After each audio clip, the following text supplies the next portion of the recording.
Internet. Y aquí sí que, si me permitís, hablaremos un poco de nosotros.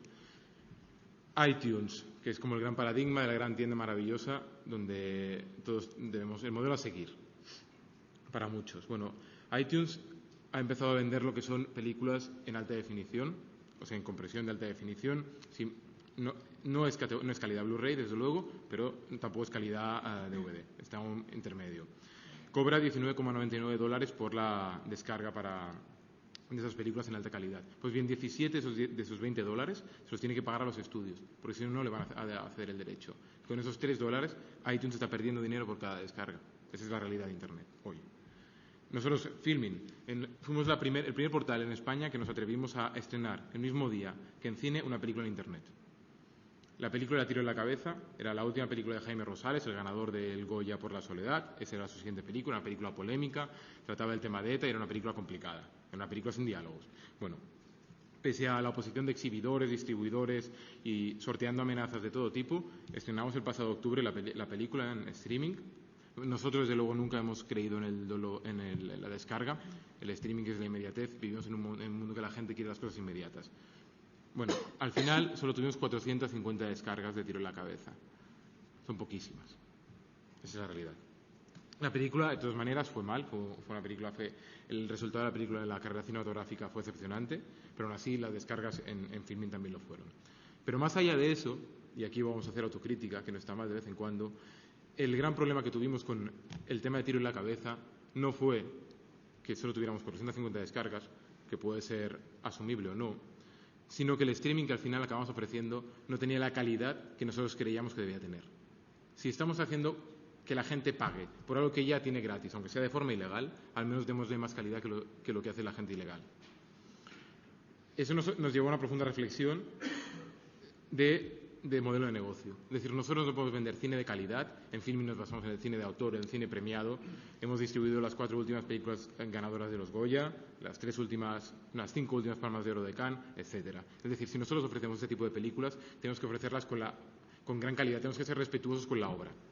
El streaming que teníamos disponible en ese momento, en octubre de 2008, no daba esa calidad, quedaba bastante lejos de ella. Aparte era un streaming rígido que no daba flexibilidad a los usuarios. A los usuarios se les paraban las películas, entonces la percepción de visión fluida, de visionado fluido, no se llegaba a producir. ¿Qué hemos hecho? Hemos parado. Vamos a parar y vamos a pensar. Y hasta ahora, que hace 3, 4, 5 meses, empezamos a trabajar en otro modelo de streaming, que es un modelo que creo que por la tarde se os presentará, porque hay gente que también lo está desarrollando, no con nosotros, pero también lo está desarrollando en España, que es un modelo de streaming dinámico, streaming adaptativo. Es un modelo que permite que, sea quien sea el usuario, sea cual sea su conexión, pueda ver la película. Es más, si su conexión pasa de 4 megas de ancho de banda a 1 mega de ancho de banda, la película se puede ver sin parones. Baja la calidad de compresión de la película, pero no se para. Seguimos siendo fluidos. La compresión, estamos hablando de 2.400 kilobytes, es la máxima, a 700 kilobytes, que es la mínima. Ese es el sistema de compresión con el que vamos a trabajar nosotros en Filmin. Con ese sistema sí que estamos cómodos. Ese sí que es un sistema con el que podemos defender la obra de los autores. Repetimos, autores.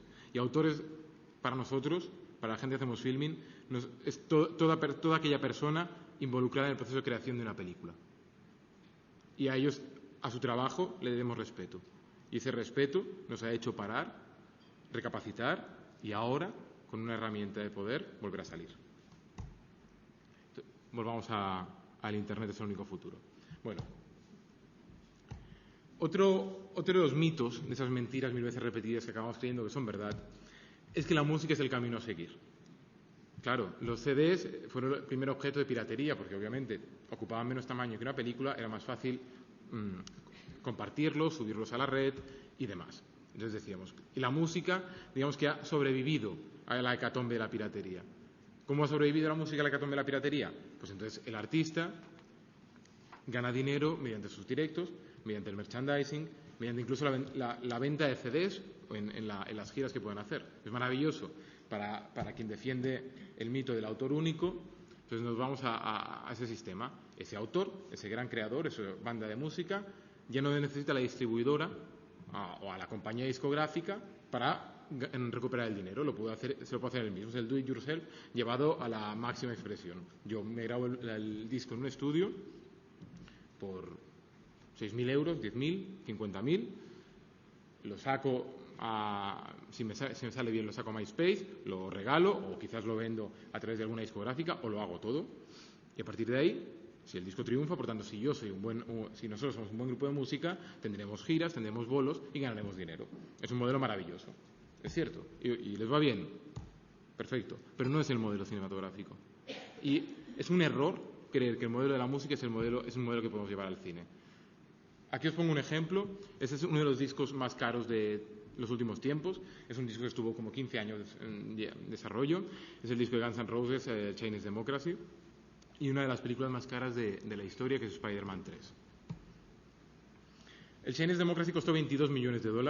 Spider-Man 3, 270. Y aquí no ponemos publicidad ni los datos reales que podría haber dicho Sony. 55 personas trabajaron en el Chinese Democracy y 527 en Spider-Man 3. Hoy, en FNAC, o ayer, el precio del disco del Chinese Democracy eran 13,50 €. El DVD valía 9,95. Una de las críticas que se ha hecho siempre al mundo a la industria musical y cinematográfica era: los precios no bajan, no nos hacen caso. Como existe Internet, aunque existe Internet, ellos siguen manteniendo los precios. Es mentira. El precio medio de un DVD en España ha bajado un 38% en los últimos 5 años. El precio de un disco medio en los últimos 4 años solo ha bajado un 20%.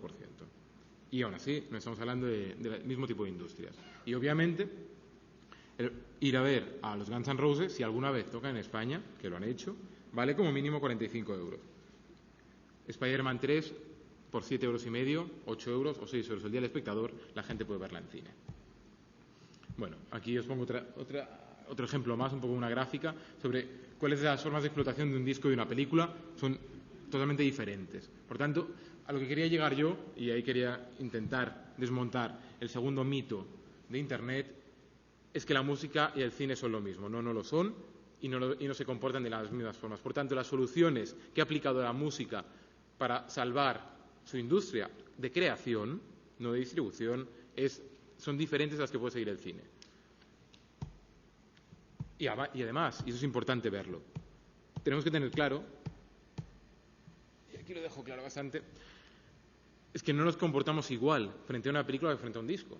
O sea, todos tenemos el iPod o lo que sea, cuando trabajamos, cuando leemos, cuando vamos por la calle, cuando vamos en bicicleta o en coche, podemos tener la música siempre. No nos obliga a tomarle el 100% de nuestra atención. En cambio, una película sí, o sí debería. Es cierto que la gente hoy en día, sobre todo los chavales jóvenes, al no tener noción de que del audiovisual es caro, de que el cine es caro, lo que están haciendo muchas veces es que con su ordenador, en una pequeña franja de la pantalla, tiene una película que se está reproduciendo, en otra tienen el Messenger, el Skype o cualquier programa de chat, y en otro a lo mejor tienen las últimas noticias de marca.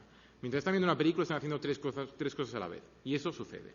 Y sucede cada vez más. Y eso es terrible para el cine, y sobre todo porque no está viendo la película. Sobre todo para la obra de creación. ¿Qué sentido tiene? ¿Estás viendo la película? No. ¿Estás disfrutándola? Tampoco. Eso es preocupante. Muy preocupante. Porque estamos hablando sobre cómo se debe crear una obra y cómo se debe ver la obra. Bueno, esos son ejemplos que queda bastante claro. ¿Cuánto ocupa uno? Estamos hablando de las diferencias entre la música y el cine. Y sobre Radiohead y In Rainbows, supongo que conocéis todos el ejemplo de Radiohead. Radiohead es un grupo de música, uno de los más famosos, de los que más cobra para hacer conciertos de hoy en día. Es un grupo de música independiente que fue el primer gran grupo que regaló su disco en Internet. Un disco nuevo, se había peleado con diferentes discográficas y decidió regalarlo en Internet. Es más, dijo que quien quisiera pagar por él lo hiciera, pero si no, se lo podía descargar de forma gratuita. Radiohead recaudó, creo que eran 3,5 millones de euros por dinero de los fans, de los seguidores del grupo, que pagaron por descargarse el disco. Estamos hablando de Radiohead. Grupos de música como Radiohead en el mundo hay 20, 50 o 100, como mucho. Del resto, la gente no pagaría esto.